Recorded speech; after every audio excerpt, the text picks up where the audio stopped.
And at this portion of our meeting, we look forward to hearing from several of our members of the Commissioner Student Advisory Council for their presentation of the Council's Student Voice Project. I will turn it over to our chair, Rima Dutt.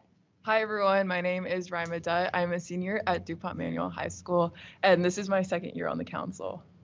My name is Peter Jefferson. I'm a junior at Henry Clay High School in Fayette County, and this is my second year on the council. Hello, I'm Sophia Langford. I'm a sophomore at J. Graham Brown School, and this is my first year on the council.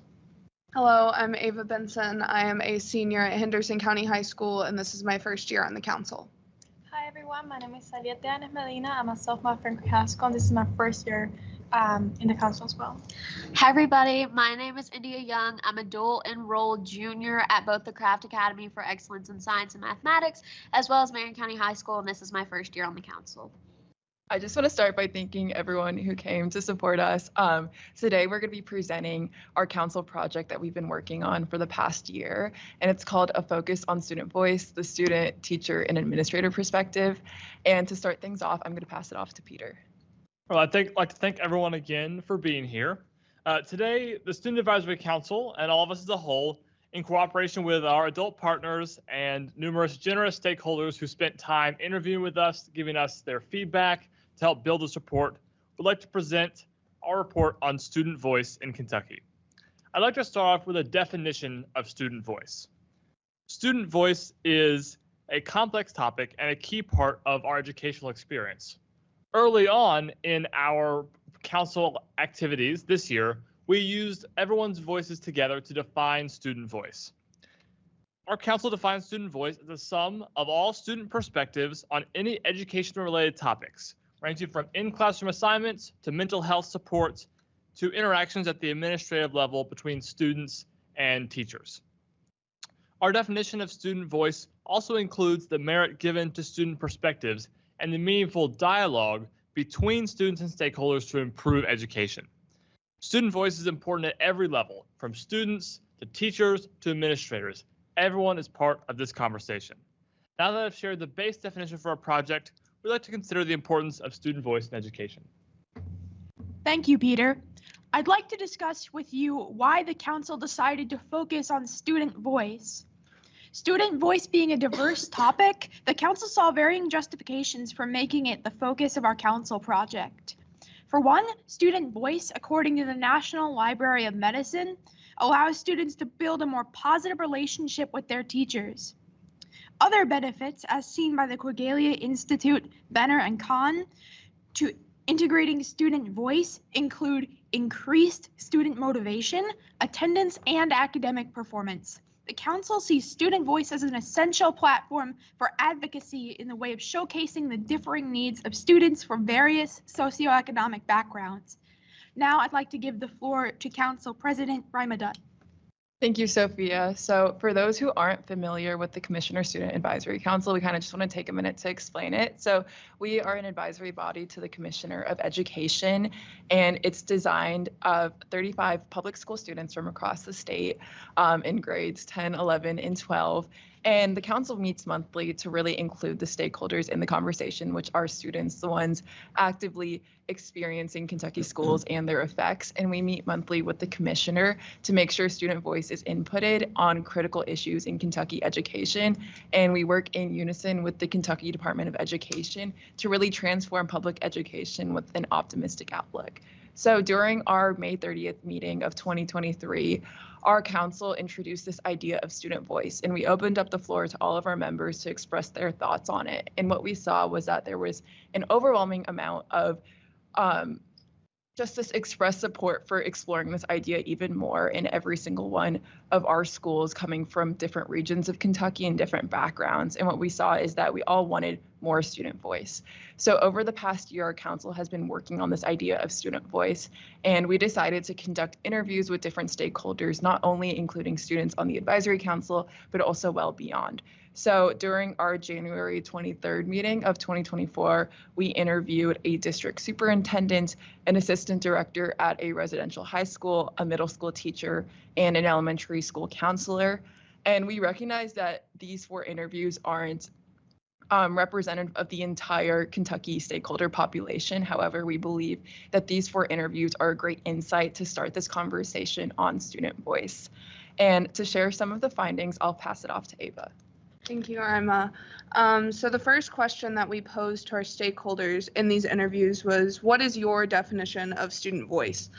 Each stakeholder had their own definition of what student voice was to them and what they saw in their districts, but some particular quotes that we highlighted.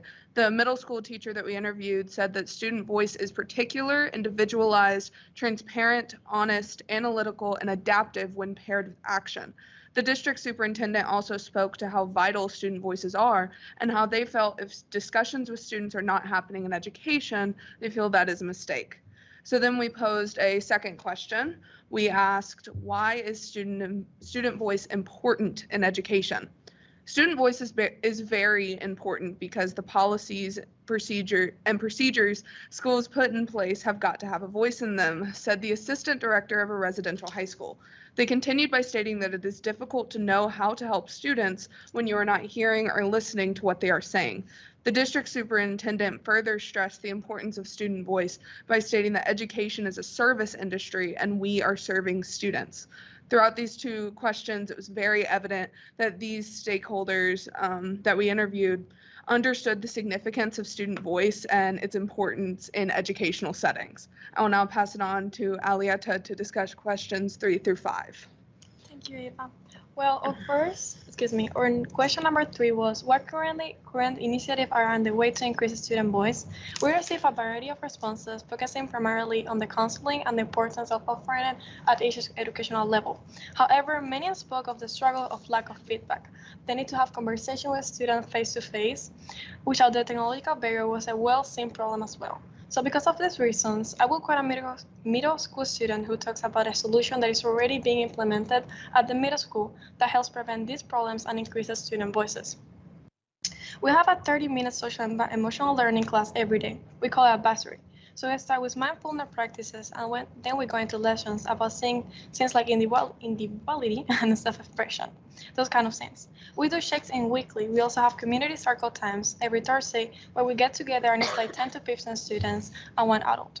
We capture a lot of student voices in these too, because we get into moments where you kind of get stuck into being honest when it's like a comfortable environment. Continuing with question number 4. How do you feel that meaningful student voice could be implemented in education? They all agree that by letting students talk and listening to what they have to say. And I will quote, a student voice is not just a voice. It's the beginning of a plan of action to progress forward. Students are the ones that are helping move things. Not just a student on the board. Listen to what they have to say and attack the problems they're having and get them to be part of the process. I love this response. Getting to the 5th and final questions, what, if anything, holds you back from inputting a student voice into decisions in your school/community? Some talk about how difficult it was to create well-developed students-teacher relationships, and others state that it was hard to reach a final decision with so many stakeholders to listen to and agree with. I quote from a director superintendent, I see nothing especially related to student voice holds me back. I think, though, it is wise in making decisions that are going to impact a large group of people that you take input from many stakeholders. So it is important to listen to students, but it's also important to listen to parents and educators and your community business partners. So I think it's important to incorporate a student voice in that decision making, but also relying on all our stakeholders before you make an overall decision that is going to impact a lot of people. Thank you so much. Now we'll pass it to India Jung for a conclusion. Thank you. So as we come to the end of our 1-year project on student voice, it is important to reflect on what we've learned and why it matters. Student voice is all about giving students a say in the decisions that affect their lives. It means empowering students to share their ideas, perspectives, and concerns. During our project, we've seen the power of student voice in action. We've heard from students, staff, and administrators and their viewpoints. Though our project is coming to an end, this is just the beginning of the conversation. We believe that student voice is crucial to creating a school community that truly reflects the needs and aspirations of all students. That is why we urge our council members to continue the conversation about student voice in your districts and keep pushing for change. With our pacing guide, Kentucky school districts can create a more inclusive and fair educational system that truly meets the needs of all learners no matter our differences. We must continue to advocate for student voice and work towards creating a system that values and prioritizes the perspectives of our students. On behalf of the Student Advisory Council, we would like to thank everyone for the countless support throughout this project, and we look forward to working together with the districts to make our school system a better place for all students statewide. Now we would like to open our current conversation up for questions from both our audience as well as the council itself.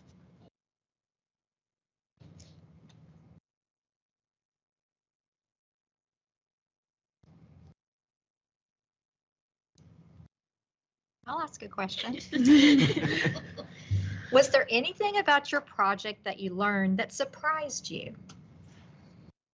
I can take that. I think doing these interviews, it was really surprising to see how receptive every single person we interviewed was to the idea of student voice, because when you're saying things related to student voice in state legislators or other initiatives like councils across the state, they often face a lot of backlash. And I think that this project just really underscores why we need to keep this conversation going, because if more people are talking about it, it's going to receive more support and things can actually be implemented into action. To answer that as well, I was genuinely shocked by the research that we had done on student voice, on the clear benefits in almost every aspect of the educational experience. It seemed to me like oftentimes when you are researching a topic, there are varying points of view and varying degrees of different conclusions. But in my research, student voice was unanimously described as something that had proven effects that were beneficial for students. And that to me is a rarity to find something like that. That we know will work. Yeah, something that everybody agrees upon is pretty Yes. unique, isn't it? Yeah. So you mentioned a pacing guide that can help the Board of Education kind of implement this. Can you go a little bit more into detail about what that guide entails, like how it will help them? So I can take that one. So basically the pacing guide is the 5 questions that our groups used individually to interview our stakeholders, and just a little bit going like deeper into how it can be used. One of the kind of things that we brought up was kind of taking it to the different districts and their boards of education, to allow different stakeholders, including parents, students, visitors on the outside, community members, as well as the board members, to kind of be able to discuss those 5 questions that we talked about, mainly because those open the questions in a strategic way to where everyone is thinking about student voice, not just the students. We want the community members, we want the board members, we want the teachers who are working with the students, we want the principals, the assistant principals, we want everyone thinking about how student voice can be implemented and what is holding them back. So those 5 questions are listed at the end of our article, for any of the districts to feel free to use.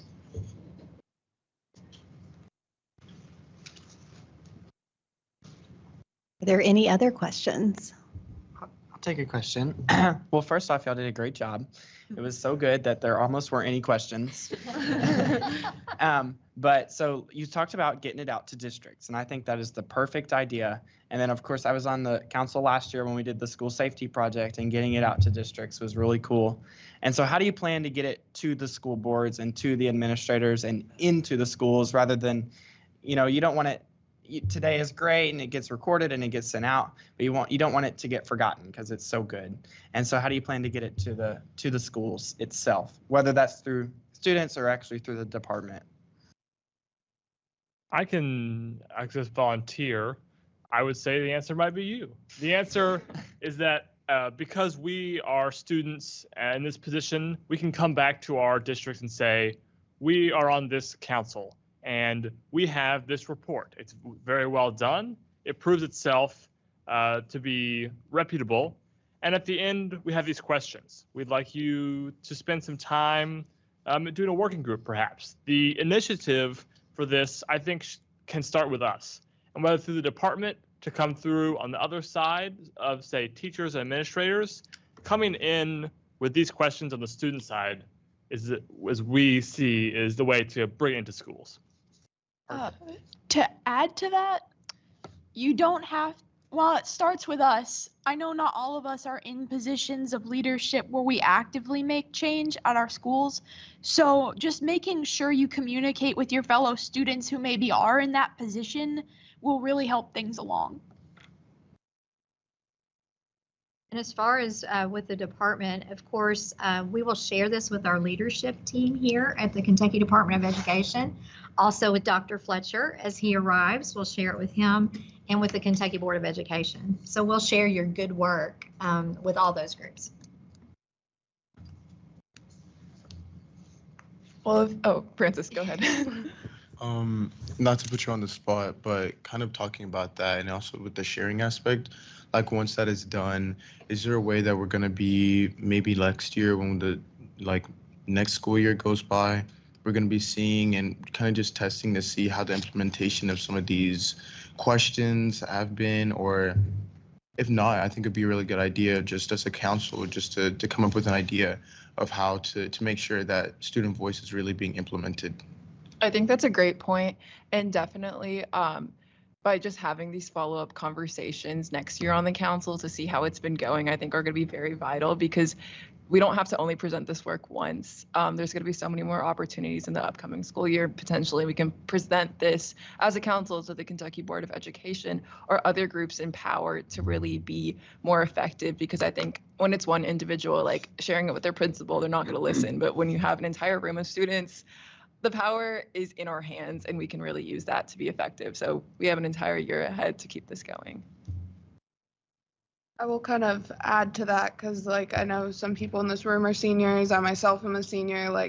I kind of have learned from some other people, the work within your K through 12 school, it doesn't have to stop once you graduate. You are still an alumni of there, and they will still be receptive to what you have to say. So you can still push this next school year, even if you're not attending that school anymore. And if there are no other questions, we just want to thank you all so much for listening and taking your time to be here.